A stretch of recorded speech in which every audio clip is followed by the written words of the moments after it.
This episode is brought to you by the White Wave Wellness. Choose to live a healthy and fulfilling life. Wellness is more than being free from illness. It is a process of change and growth towards a mentally and physically healthy lifestyle. Reach out to Jennifer Hale to learn more about how this water can change your life. This episode is sponsored by Western Janitor Supply. They have cleaning supplies and equipment for any workplace. Call today at 805-238-2112. They provide an extensive line of chemicals, paper products, and floor equipment. Again, that's Western Janitor Supply, located in downtown Paso Robles. This episode is sponsored by Santos Bros Plumbing. Are you in need of a dependable and effective plumber you can trust? Look no further than Santos Bros Plumbing, your trusted local plumbers in Paso Robles, California. Call them now at 805-360-4679. That's Santos Bros Plumbing. Hey guys, thanks for tuning in. Quick transparency, this is my fifth take on trying to make this possible. This ad before the video that you are wanting to watch right now, so I won't take up too much of your time. I just wanted to express how I made this all possible. I created the Paso Robles podcast studio for people to be able to use as an outlet, as a platform. This show became possible because I found the need to put myself in the hot seat and have those conversations with people and promote them as well. So if you guys ever find yourselves in a need to start a podcast, I'm here to consult. I'm here to produce.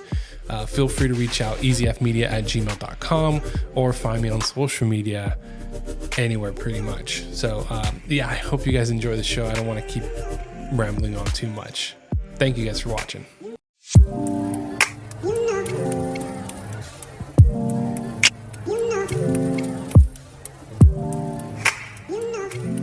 This is the Paso Robles podcast. I'm always trying to figure out how to dive into it. Yeah. It's I'm still fairly new to it as well. How long have you had this podcast? The podcast show, I think you're going to be episode 14 or 15. That's exciting. So yeah, and but I've been doing podcasting since 2017. So wow. Behind the scenes, and I've been trying I started with audio, now I'm trying video, and I had these other shows, and it just depends who you're with and how you flow. Yeah. And it's one of the things you know what? I got to do it myself. I want to put myself on the hot seat because this studio is also available for rental for other people. I saw that. I'm trying to show people that this is possible without, getting in your head too much. Totally. You know what I mean? Yeah, totally. And one of the reasons why I got so incentivized to talk to you is because I saw a video that Central Coasting with Adri posted. Oh, yeah. Because I know her very well. Yeah. And I saw your Instagram and I'm like, oh, you're active. Yeah, very. So I need to talk to Victoria. Yeah. But for interview's sake, sure. If you want to look at the camera, you don't have to. But tell the audience who you are, what you do, and how did it happen. Okay. Well, I'm Victoria Hamilton. I recently opened up the Well Studio in August of, we're in 2025. So 2024. I say that like it's been forever. I'm like, wow.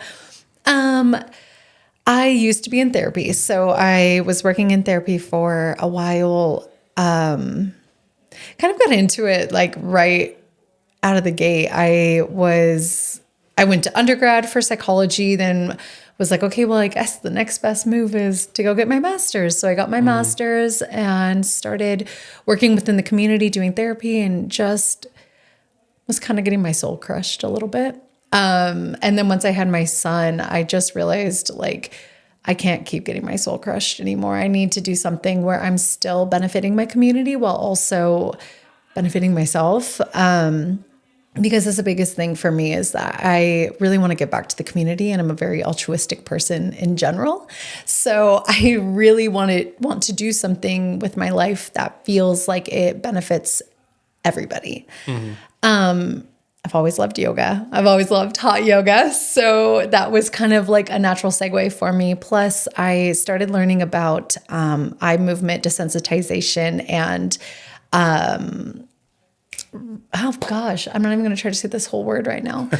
I started learning about EMDR in therapy, and it was all body-based, movement-based, and how your mind can rewire itself. So It's been really, really cool to see how movement and yoga in general has like actually impacted the people in the studio and how that's impacted the people in their lives and their communities. So yeah, that's how it came about.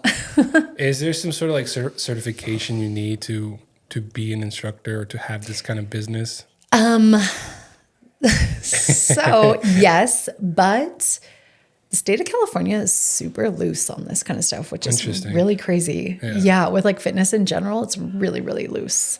I have my 200-hour yoga certification. So, which that I actually got done while I was opening up the studio. So I was like, I had never taught a day in my life, like ever.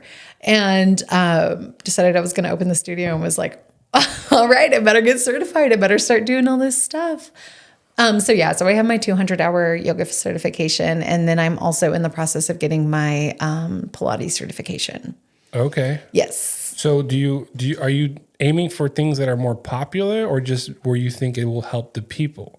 Because I know there's a lot of stuff that people go to and there's no guarantee, right? Right. So right. A little bit of both, I think. Yeah, I've always loved yoga. I started doing it when I was going to UCSB. I lived with like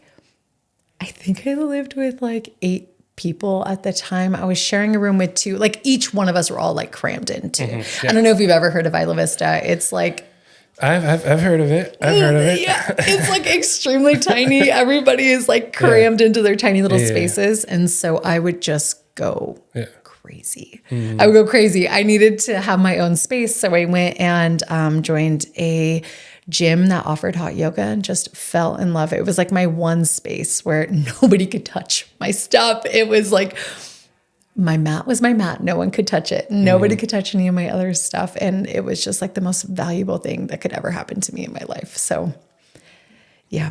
So I just wanted to bring that to everybody else. Interesting. So what made you decide to do psychology first? Well, so real reason is that my dad and mom were very like philanthropic growing up. They were kind of like leaders of a church youth group that we used to go to. Okay. So they were really heavy in helping people, making people feel better, all of this stuff. My dad did like addiction and just mainly addiction counseling. Kind of was ingrained in me from the start that was the route I'd be going on. So that was pretty much it. I also was really, really interested in brain science. That was like my main thing, which is why I went down this route in the first place. But then I kind of learned that like doing the practical therapy one-on-one with somebody, you don't actually really get to see that as much, you know?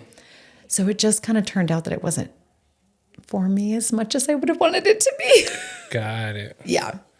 So, and that's one of the things I'm always fascinated by, the parents kind of guiding you towards a specific profession. As you hung out with your dad and you saw him doing this thing, do you find yourself doing the same thing with like your friends and family? Yeah. Oh yeah, totally. Are you referring to like doing therapy with my friends and family? Yes. Yeah. Like you sat down, you notice a tick or something. Yeah. Or, you gotta lay off that, like you gotta lay off that store brand something because you're doing something different again. I don't know. So you're so funny. No, I don't necessarily do that. Okay. I try really hard to keep my opinions to myself. I also am just not a confrontational person. And I think that's what made me kind of not the best with therapy, is that I had a really hard time confronting people with their stuff. So I watch people, I observe people, and then I get a good idea of what's going on. And then I'm like, do you want my advice? Do you not? I don't know. Where are you? Like, I try not to impose my opinion on people's lives too much. I guess I'm so used to like the TV therapy and the movie therapy where they're like, I think you're building a wall. You're not talking to me. Yeah. That's confrontation, sort of, right? So, yes, totally. Yeah. Totally. And I mean, to an extent, I've like learned how to get good at that. But It's mainly like with my best friend and my mom. I'm like, it looks like maybe you're falling into this pattern. And you just can you just listen to me? Yeah, exactly. I'm like, people pay money for this. You're getting it for free. Yeah. Exactly. That's very interesting. But what I've noticed the most with doing yoga, with coming from this like angle of therapy, is it's really cool, because not only have I noticed with myself these different levels of like projecting and these different thought patterns that I've had, but talking is great. Mm-hmm. But when you continue to sit there and talk about your problem, you're kind of reinforcing the problem, right? Like you're sitting there saying the same thing over and over again, talking about the same thing over and over again. And at what point is it helpful? And what point does it kind of stop being so helpful? So I've noticed that it's really great. I've heard from quite a few people that coming to the studio and doing yoga and being able to connect with people, but also being able to connect with themselves, has actually helped them heal through postpartum depression. We have a lot of moms that come to the studio, and that's been the coolest thing to me, because I dealt with postpartum really, really badly. And I wish that I had a community like the community I'm trying to build for these people. Yeah. Yeah, I think postpartum is a big thing, especially one, you don't know too much about it until you have kids. Yeah. Then you start hearing it like 24/7. Yes. But at the same time, in my head, I'm like, okay, don't let that be the only thing that's defining you right now. Yeah. There's other things. There's, finances. It can't just be your body or your, whatever. Right. There's a lot of factors in it. It's just one of those things where like, if somebody comes up to you and like gives you like what sounds like a conspiracy theory, the moment you say conspiracy theory, you're calling them conspiracists. Like right. You're like discrediting them a little bit. Right. So how do you, and I guess I'm going to answer my own question, use yoga to soften the blow? Totally. Right? Yeah, totally. When I went through my journey of postpartum depression, it was like, I was going to therapy like literally every single week. I was blowing thousands of dollars on therapy. It was ridiculous. And it wasn't until, my therapist is great, no shade. Loved her. But it wasn't until I started meditating on a daily basis that that's when things started changing for me.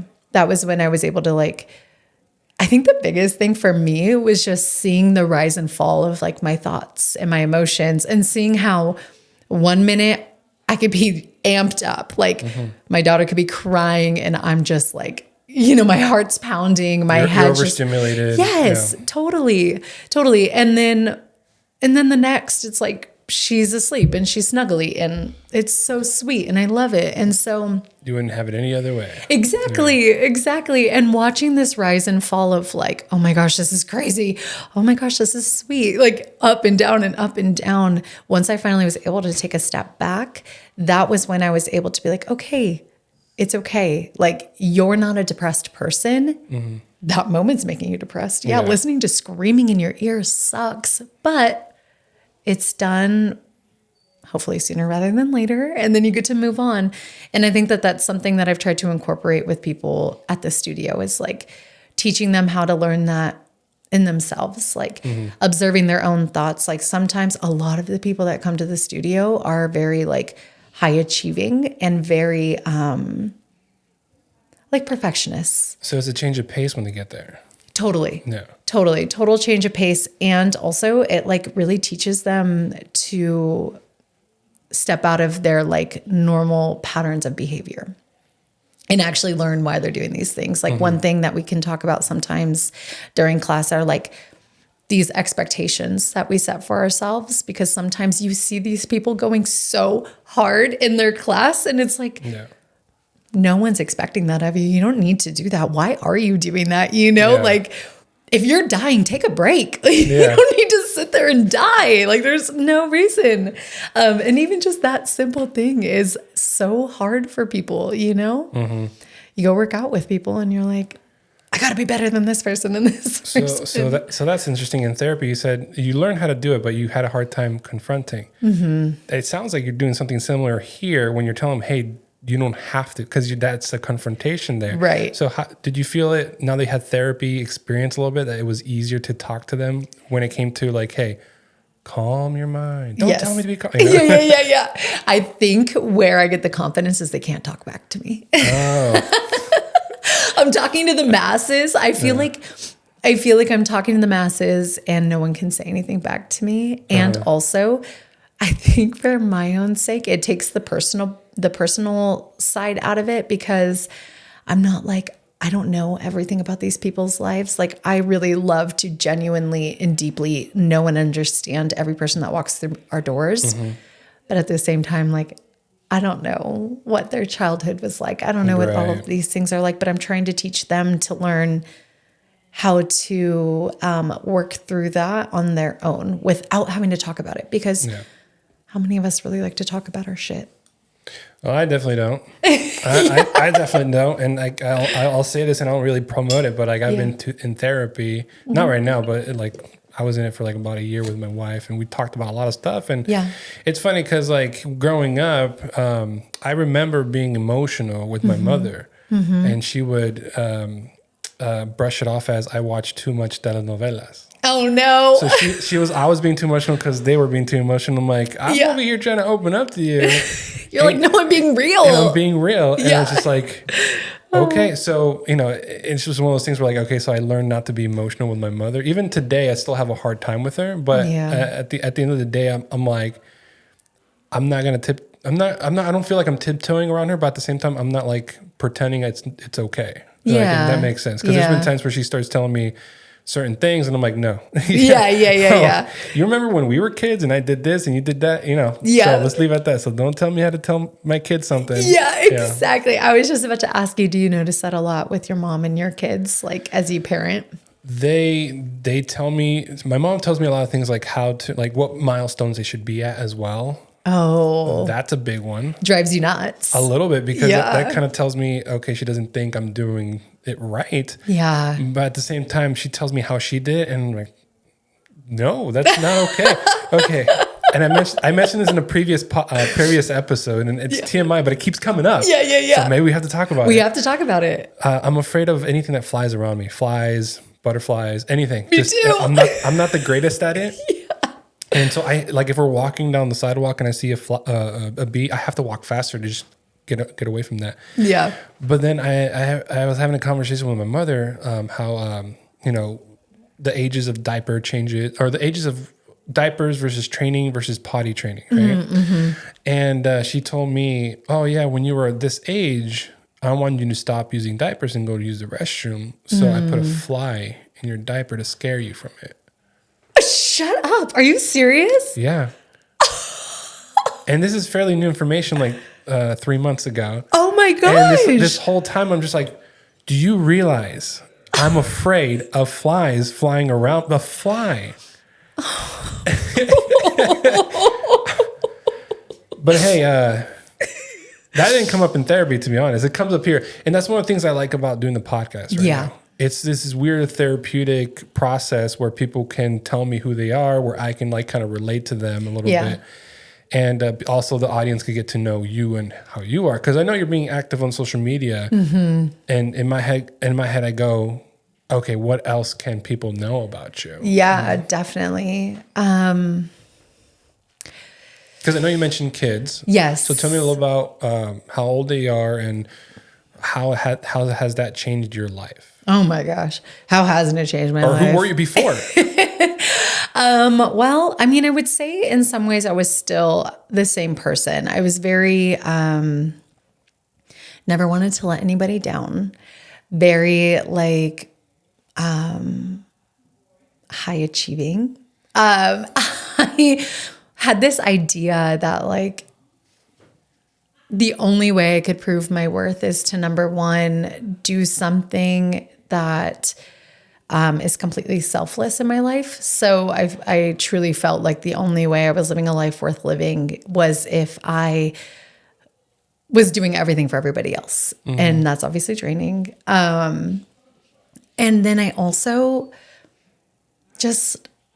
I always wanted, I could never trust myself, realistically. I could never trust myself to know what I was actually doing and trust myself to utilize the knowledge base that I had.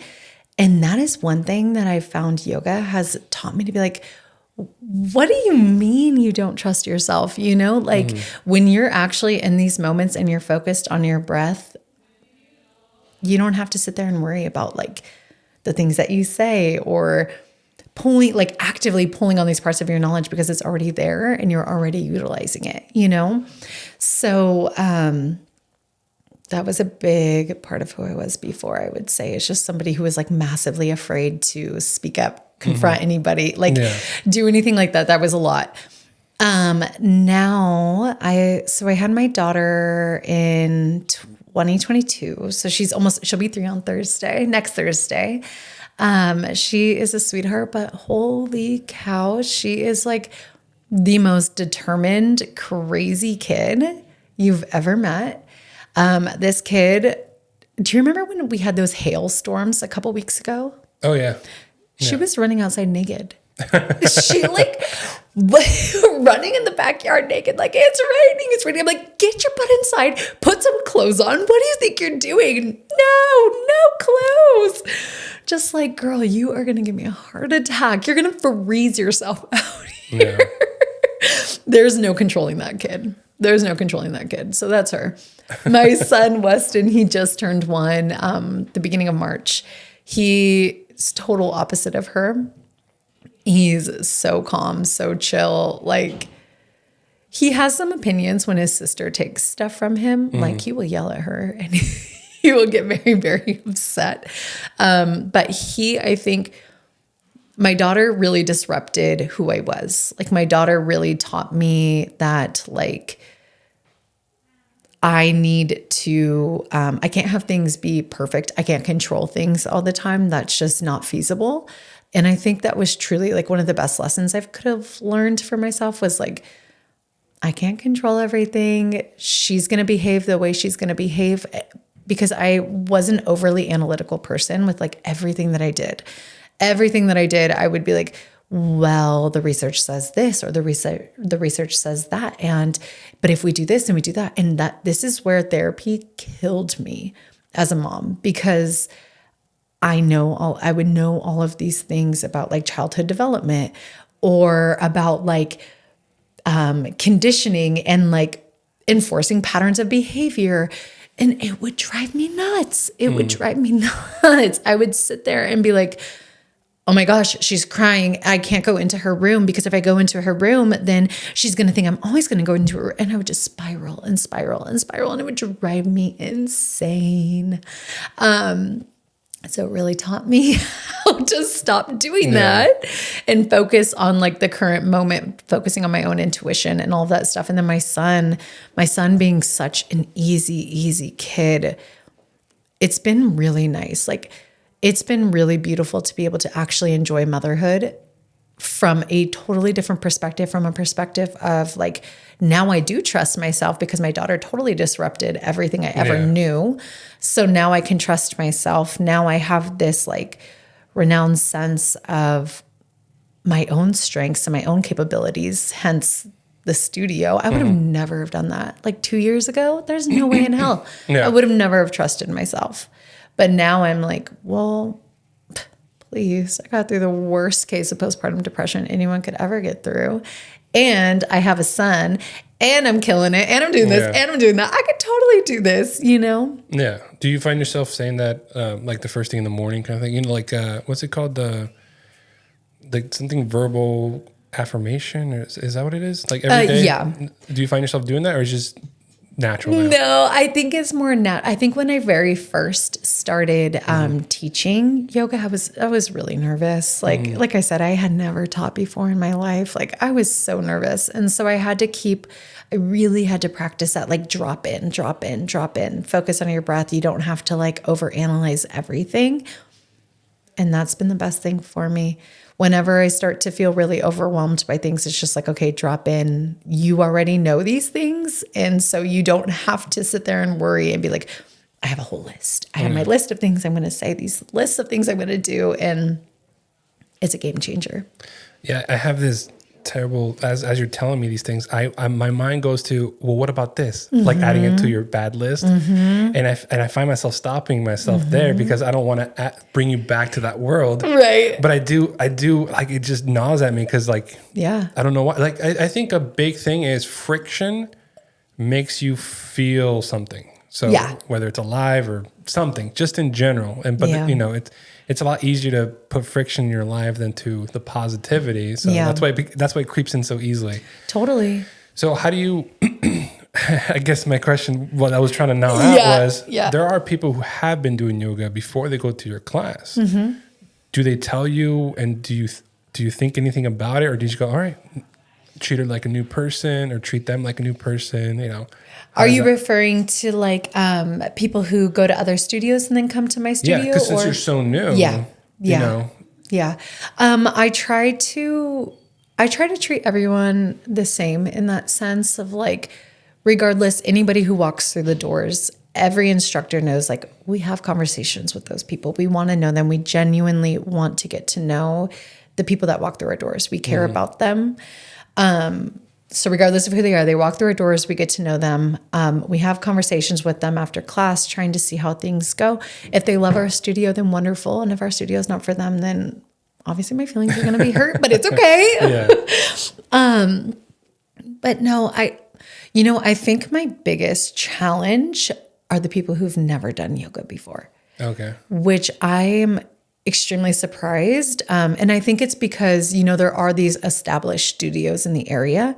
And so the people who have been doing yoga still are loyal to these established studios, which is wonderful. But I'm getting a lot of new people. I love it. Let's turn everybody on to yoga, but holy cow, it's a challenge to do like the all levels. Like this person knows, or this person's been doing yoga for 5 years. This person's never done it in their life. And then it's like, okay, how do I like find the vibe of trying to keep this going for one person while also giving them the opportunity to grow? So you don't have like, do you have separate classes, or is it all one big room and then pick your spot? Yeah. Okay. Yeah. Eventually I do intend on doing like level-based classes. Yeah. I did kind of start a levels-based class, but it hasn't stopped people from wanting to come if they've never taken class before. Yeah. The biggest thing I would say are it's those expectations I was telling you about. Like one of my friends, she's so funny. She's always like, if I grab, cause we do like yoga sculpt and boot camp and stuff like that. She's like, if I grab heavy weights, that was a tongue twister. If I grab heavy weights and I'm just struggling throughout class, I'm not going to grab lighter weights.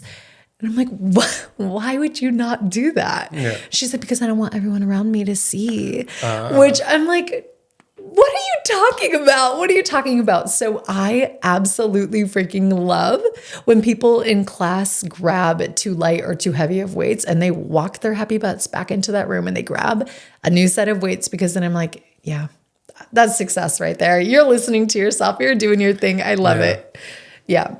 So how'd you decide on location? This is just out of sheer curiosity, like, because I know there's a lot of places around here that you could have opened up. You're located where again? By the train station, like right in between Goshi's and Junction. Oh, okay. Yeah, right in between. So you are at a really nice spot. When that hotel opens, I know. Oh my goodness. I know. Did you know that before? No. Oh. Well, I mean, I knew that the Ava Hotel was in the works because I had seen it under construction for a while, but honestly, I'm a really big believer of like things falling into place perfectly when they're meant to be. Yeah. And so I decided that I was going to open the yoga studio. We were actually celebrating my daughter's second birthday in Santa Barbara. We went to the zoo. On our drive back, I was having such a hard time. And I'm like, I don't want to go back to work. Like, I want to go back to work, but like not to my current job. Like, I really don't want to go back. I was working with, I was specializing with kids with PTSD. And you can imagine with 2 kids, like, that's a lot. Yeah. So I was just like, I don't want to go back. Like, how could you, it's interesting how like when you get pulled out of something, you finally have like a new sense of perspective on how that impacts your life. And I just was like, how could I not expect that to have crushed my soul? Like, how could you hear the worst things that could ever happen to a human being in the entire world and not have that negatively impact you? Like, how could you not be depressed? Yeah. You know? I think any normal person that experiences that life is going to be depressed. So we were driving back. I was like really upset and was just like, screw it. I'm going to open up a yoga studio. And my husband's like, all right, do it. And I'm like, no, I'm dead serious. I'm going to. That night, I started making my logo, started making the name, started doing everything. A week later, I think it was a week later, I signed up for my yoga training. I contacted the Jennifer Harris. She's our real estate agent that helped us with get our house. And I contact her and I'm like, so I'm going to open up a yoga studio. I'm like, I kind of need your help finding some space. That was the first place she took me to. At first I walked in and I'm like, this space is huge. Like it is ginormous. There are 4 separate rooms. Oh. There's a lobby space. It's gnarly. It's huge. So there's a lot of room for growth. Yeah. But yeah, I just was like, I need your help. So she takes me there. I'm like, this is huge. I don't really know about this. But then I started thinking about it more and more. And it just kind of all started making sense where I'm like, okay, this space, the price, the location, everything, it just makes sense. Mm-hmm. And then stupid me, I'm like, it's yellow. My house is yellow. Makes sense. Similar addresses. It makes sense. Well, that's good because I think I feel like I would have been like finding all the bad. Yeah. Why it shouldn't be there. Yeah. Why it's not going to work. Yeah. You know, which is so easy to do when I personally, I do that when I'm like not fully invested in something. Like when I know I'm going to do something, nothing can stand in my way. I don't care. I'm like not going to find a single bad thing that could happen. It's like this ignorance is bliss type of situation. Plus you probably had a good realtor who helped you find a house. Picture a living room here. So she probably walked you through that, right? Totally, yeah, she did. Yeah. She totally did. She's so funny. When we moved into her house, she was like, I don't mean to be presumptuous, but this could be a baby's room. And I was just like, you're right. Actually, it could be. Yeah. But yeah, no, she's wonderful. She was so helpful because I've never owned a business in my entire life. Like, mm-hmm. I've never done it. Oh my gosh, the learning curve with starting a business is insane. Yeah. And she was, I remember she said DBA. And I was like, oh my gosh, what does that even mean? What is DBA? And she's like, what are you doing business as? Like, what is the formal name? Yeah. I'm like, oh my gosh, Jennifer, I don't know what I'm doing. This is crazy. But this all worked out so far. Yeah, and as you go, you're learning all the things you need to do. Like, what's one of the things? Pricing. Yeah. Like, obviously, you're going to go on other people's websites and see what they're charging. Totally. And then you go, like, should I undercut them? Yeah. Should I keep, if you do, if you do, is it going to be, you're actually telling yourself you're less valuable? Like, yes. All those thoughts are going through your head, right? Yes. What made you decide on the name of the business? That is a great question. So I was just trying to find something that felt right. I really wanted to incorporate my daughter and son into it because they are really the driving force to me doing this. I wanted to be a better mom for them, a happier mom for them because they deserved that. And I also deserved that. So my daughter's name is Scarlett. My son's name is Weston. So it just kind of made sense with the W and the S to do Well Studio. Mm-hmm. So that was pretty much it. Honestly, nothing crazy. I just wanted to do something with a W and an S so that way I can have both kids' initials on there. That's really cool. When we decided our kids' names, my wife obviously had more say in it because, she's the one creating the kids. Sure. And I was like, yeah, sure. Yeah. Our oldest her name is Sophia. And I'm like, oh, yeah, Sophia was a good name. Second name, Scarlett. Oh, no way. Yeah. Scarlett. And we decided on Scarlett because, it was one of the other names we wanted for her first. But, Sophia, we landed on. And the second one was Scarlett. And I'm like, okay, S. So yeah. Same initial, same everything. I found it as a cheat code. That way, if I buy something with initials, whoever wants it. Yeah. Yeah. Oh my gosh. I love Sophia is such a beautiful name. I love that name. Oh my gosh. Yeah. So Sophia's your first daughter, and then Sophia's the oldest. Okay. And her middle name is Cleo. Cleo. Okay. I hope I'm saying that right. So this is where we messed up a little bit, right? Okay. Sophia Chloe Nunez. Sorry. Scarlett Cleo Nunez. Oh, so you really confused yourself. So we confused ourselves. That's why. So it's the other way. So Sophia Chloe Nunez, and then Scarlett Cleo. Oh, God damn it! Oh man, I'm getting in trouble. Oh, your wife's gonna get mad. No, I know it, but I'm such in like interview mode right now. Like I'm forgetting all my stuff. Yeah, I get it. You know? I get it. But no, so we decided on their names and the same initials. In my head, I thought about, that's a cheat code. It is. If I have to, Yeah. like my initials are Miguel Angel Nunez, so MAN. Yeah. And I thought to myself, like, that's, my mom was smart or whatever. It's Miguel Angel, like Michelangelo. It's like one of the love it. Yes. artists, whatever. And then if you go to Mexico, most popular name in a lot of places is Miguel Angel. Yeah. Like both names, Miguel Angel. Oh, interesting. It was just a normal thing. It's your mom cheat coded too. Everybody's named John or something. Yeah. Your mom cheat coded too. Pretty much. It was, but so that's cool. That's behind that. So when you pick the location, you have your logo, you have everything put together. How financially ready were you? Because I know that's one of the big things, especially like with this studio. This is like years of putting it together, not just I bought everything all at once, right? Yeah. So what else did you have to look into? Mats, weights, everything. Mirrors, completely changing the look of the place? I had to completely build out that place.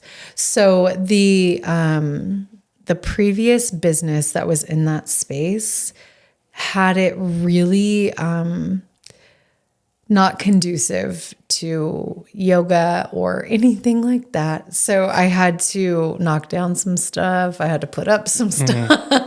I had to do a whole lot of stuff. And I went in with a budget. I normally am so good at this. Like I normally am so good at a budget, sticking with the budget and going with it.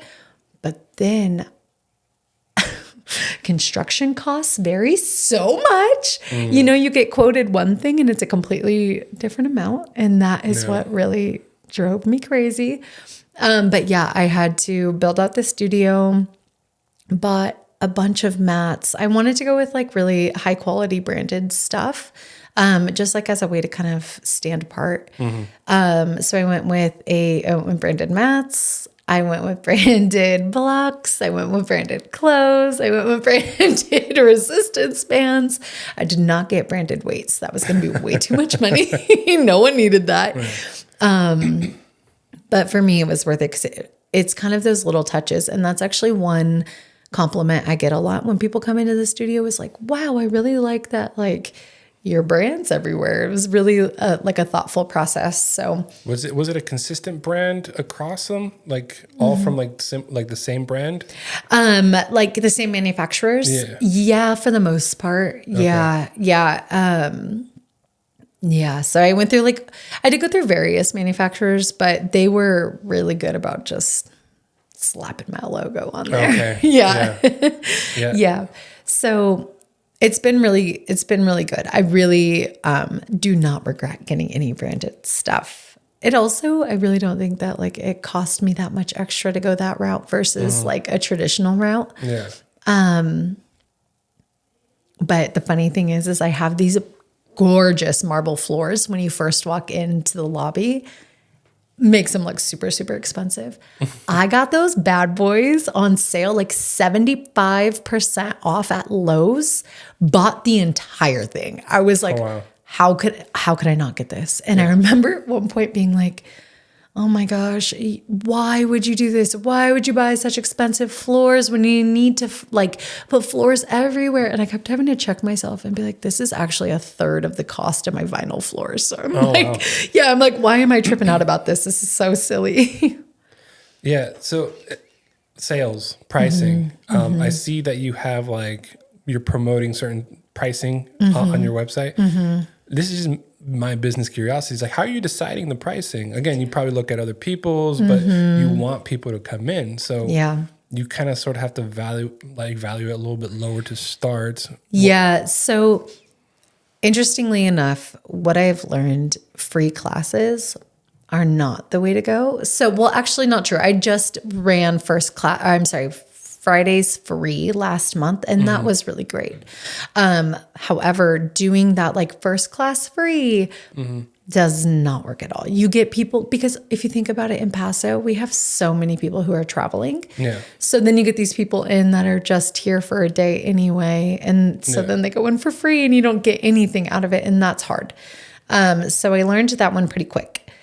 Pricing wise, I did look at other studios for reference just to make sure I wasn't like astronomically high or like insanely low. However, for the most part, I tried to just look at my own budget, my own expenses, and see what would be like a realistic amount of members to have in the studio while being able to cover my bases. Right. And that's pretty much how I came up with it. It's just trying to break it down like, if I have this many members, then I could break even. And if I have this many, then great, you know? But other than that, yeah, I mean, my intro offer just kind of worked for me. It felt right. I was like, 2 weeks, $60. Yeah, that feels good. Yeah. Recently, though, I started doing just for 50 people a month for $87. So that's in the works right now, or that's running right now. But Okay. Do you ever, okay. So, I'm thinking, similar to like a gym, they have a lot of members. There's no way if all the members showed up at once, they'd be able to hold that capacity in there. right. Do you ever feel like at the beginning, I'm going to have all these people. How am I going to fit everybody? Like, how did you like calm yourself down from that? Yes, I did. And reality hit me really hard that does not happen.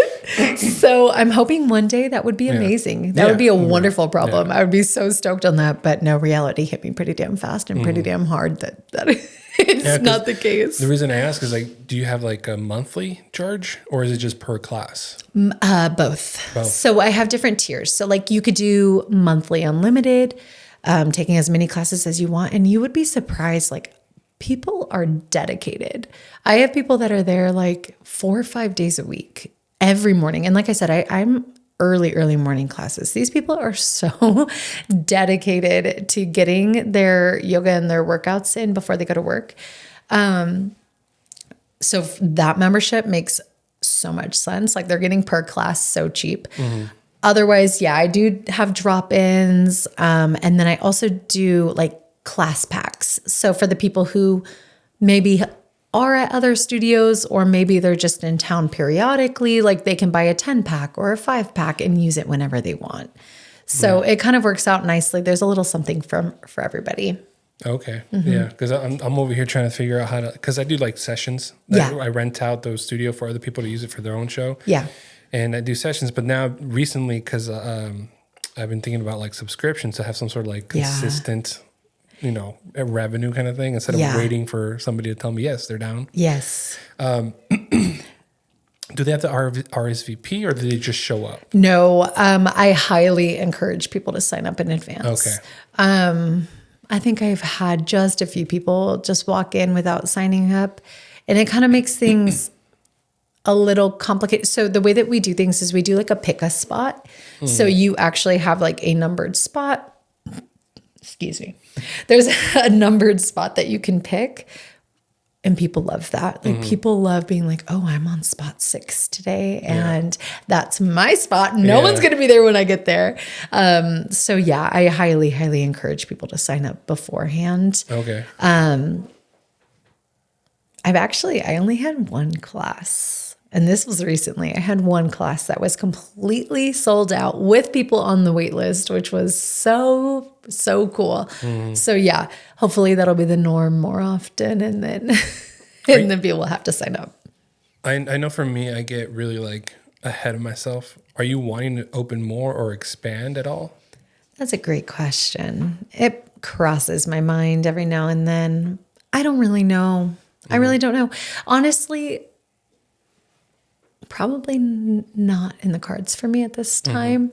Do you find yourself wanting to have another instructor, or is it you and other instructors? Yes. Okay. Yes, it is me and 5 or Okay. 6 other instructors. I always miscount.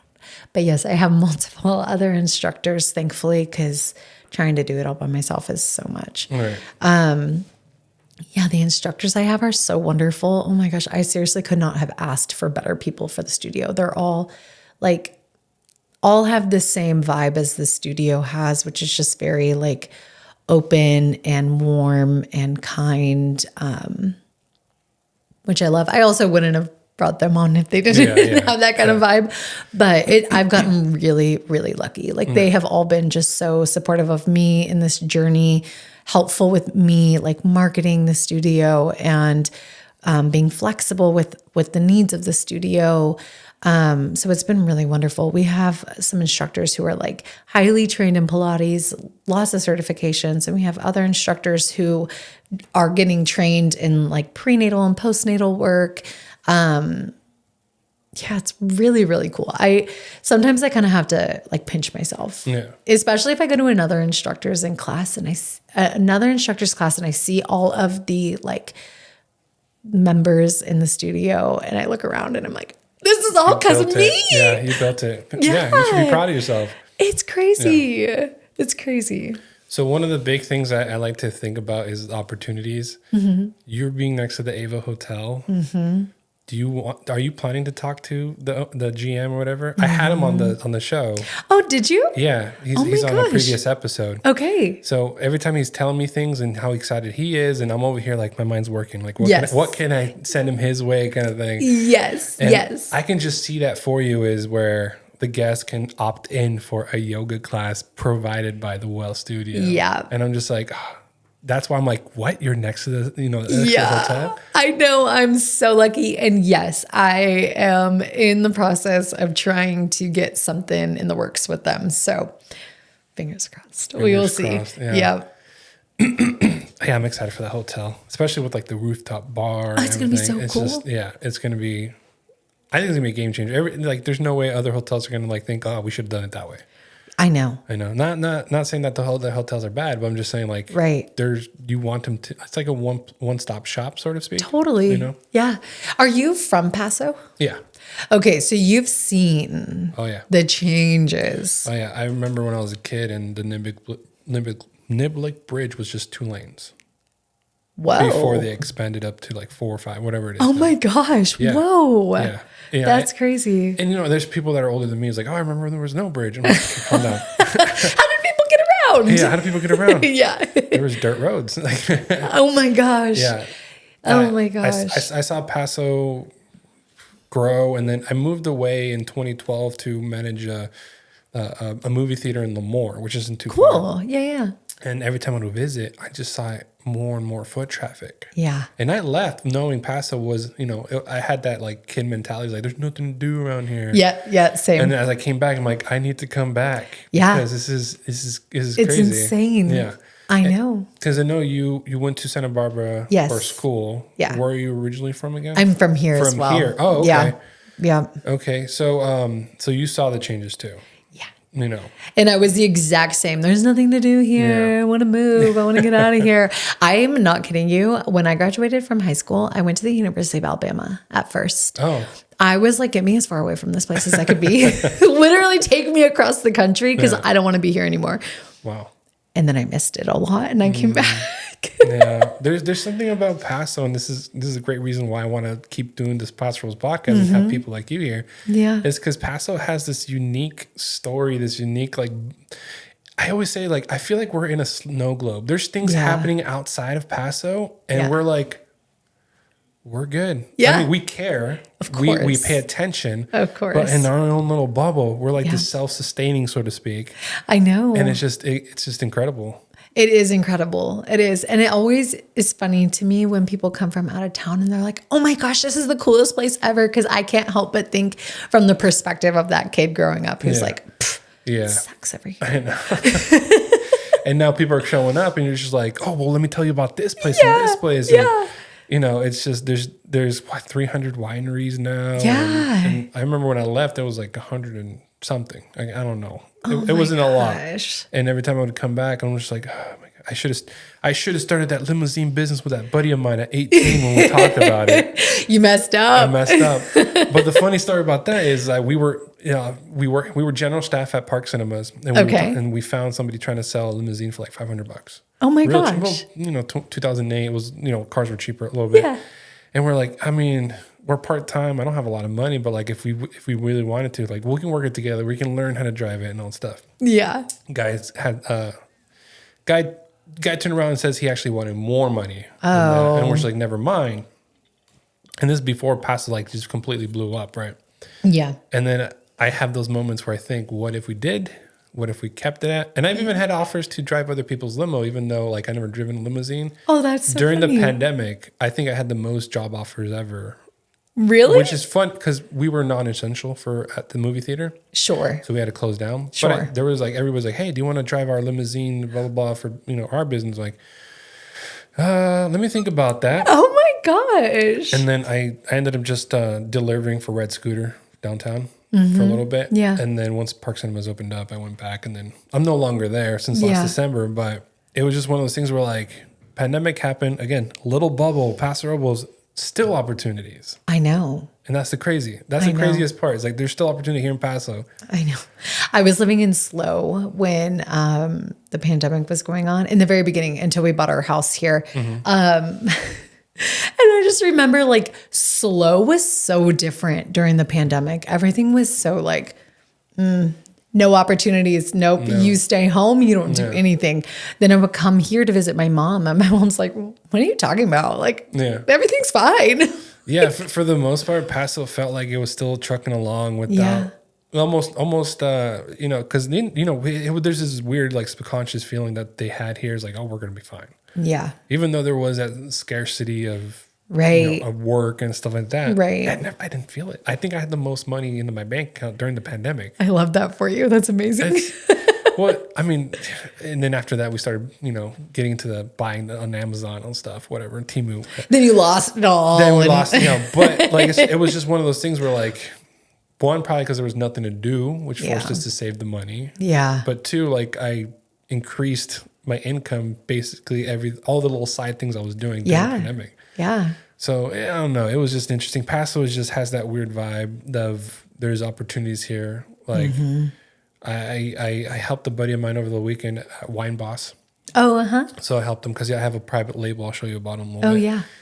And he's like, hey, do you want to work the tasting room? I'm like, yeah, sure, I'll work the tasting room. And then I told somebody else about it. He goes, oh, if you're doing that now, can you come, like, are you available? I'm like, I can't promise full part-time, if that makes sense. I'm not going to be there open and close. Like, I'm sorry, I can't, But it's funny because like anywhere I go, it's like, there's something. So when people say, I can't find work, I can't do this, I'm like, when potential instructors, or how'd you find them? Did you go to like ZipRecruiter? Oh my gosh. I had such a hard time in the beginning. Such a hard time. Like, I think because the studio hadn't even opened its doors yet. So it was really hard for me to find instructors. After the studio opened its doors and word started getting out, I was getting a lot of like inquiries from people. And that was just kind of that. Yeah. One of our instructors is a really good family friend of ours. She just got really excited when I opened the studio. So she got certified and now she teaches at the studio. Honestly, Instagram has been like the best way to find people. Instagram. I saw you on TikTok. Is that doing anything? Okay. I've kind of fallen off TikTok. Okay. I feel like there's still hype to it, but like, I feel like if you post 20, 25, 30 videos and like you still see them in the hundreds to 200s view, oh my gosh, you kind of start losing interest in TikTok, but then you go to Instagram and you start seeing more. Yeah.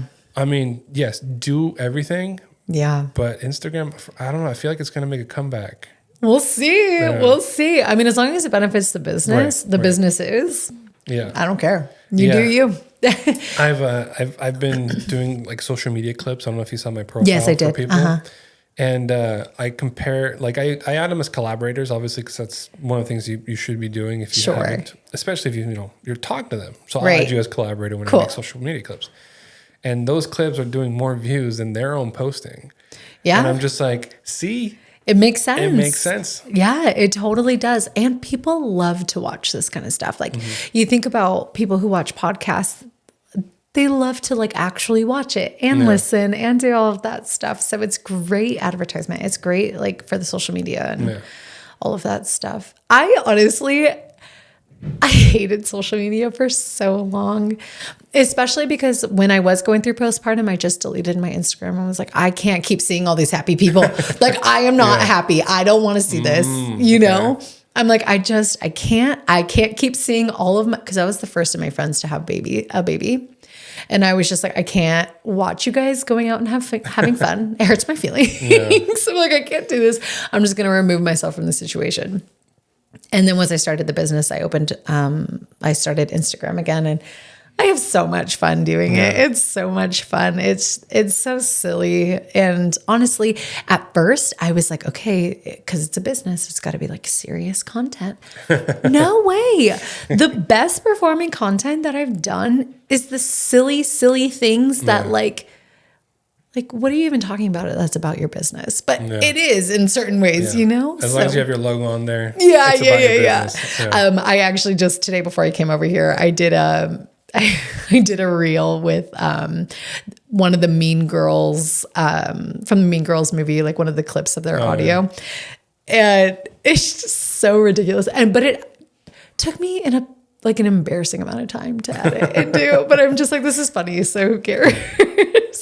Yeah. So do you find yourself using other people's templates? Like, or is there somebody you kind of use as a role model, or not really? Just you create your own?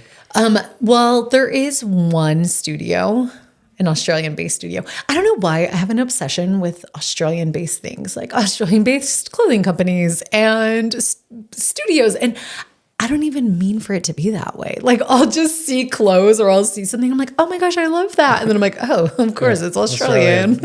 Why wouldn't it be?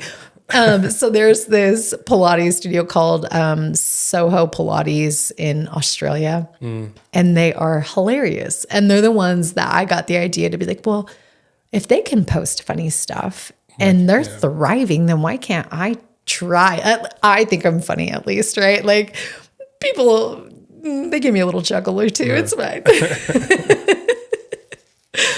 I actually, the other day I was teaching, I think it was on Friday. I was teaching a class and I was just, dropping my normal jokes here and there. And I'm like thinking I'm so funny and no one was giving me even the slightest chuckle.